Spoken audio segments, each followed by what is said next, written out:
Well, in the IMF's World Economic Outlook, one of the topics explored is international technology diffusion. Now, that's the spread of technology across countries and regions. I spoke with Florence Jaumotte, Deputy Division Chief of the IMF, the lead author of the chapter on this topic. I began by asking about how technology is spread and how globalization is affecting it. Indeed, the chapter focuses on international technology diffusion. Why is this an important question? Well, technology develops at different speeds in different places. Therefore, the diffusion of that technology across borders is very important to share growth potential across countries and to boost global growth.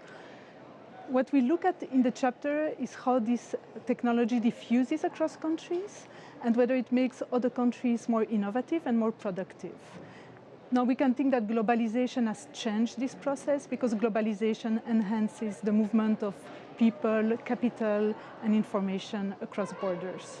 And we're certainly seeing this competition also coming with a lot of challenges. You saw that technology transfers as a form of intellectual property theft is an accusation that we're seeing being levied by the US against China and especially also not just the US, but also other Western nations we're seeing from the European Union.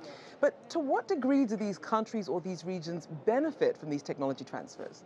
Indeed, we are not looking in particular at the issue of intellectual property right theft or stealing in the chapter, but we believe it's important that there be enough protection and respect of intellectual property rights so that innovators get incentive to innovate and they're able to recover the costs of their innovation. Now, we find in the chapter that everybody can benefit from technology diffusion. In other words, it's not really a one-way street, if you want. Indeed, we find that technology leaders themselves can benefit from technology diffusion. For example, they benefit from the innovations of other technology leaders. And this makes us think that going forward, as China and Korea emerge as global innovators in the world, they took the positive spillovers on more traditional technology leaders, such as the US, Japan, Germany, or other European economies. Now, you mentioned when it comes to really emerging as new innovators in this space, you mentioned South Korea, you mentioned China in this space.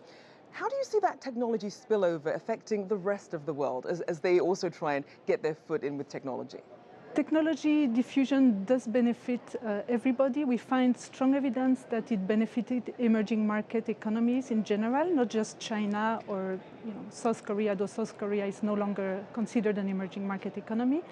We find this phenomenon more broadly, but we also find this in other advanced economies, which are more modest contributors to the global stock of knowledge than the large industrialized economies. So everybody can benefit from this and has benefited over the last decades. Now let's see how this is translating into growth. We have seen that this growth in innovation and productivity actually slowed down in some advanced economies, while it has been growing, as you mentioned, in emerging economies and other economies as well.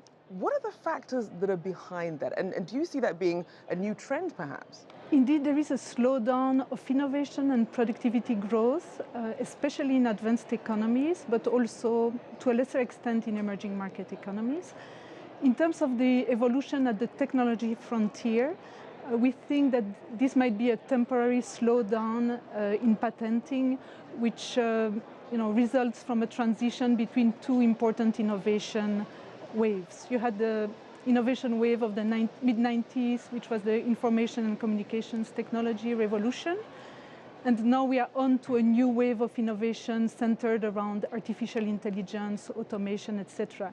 In the transition, typically there is a slowdown. There could be a slowdown in patenting and productivity growth as the new technologies need to find ways to be implemented in the economy. Now, if you look more broadly at productivity developments, there are other factors that contribute to the slowdown in productivity growth in advanced economies, including population aging, deceleration in structural reforms, in structural transformation in some emerging market economies, as well as a deceleration in the accumulation of human capital, for example. The point we make in the chapter is that the intensification of technology diffusion, which is associated to globalization, has helped boost emerging market economies' productivity growth, even in a time of decelerating global productivity growth. Therefore, it has helped with these countries catch up to higher income levels relative to advanced economies, and this is definitely a plus. So when people are looking at how this all plays into the global flow of trade and technology, would you say that this technology diffusion is best for the whole world if it's done in the right way?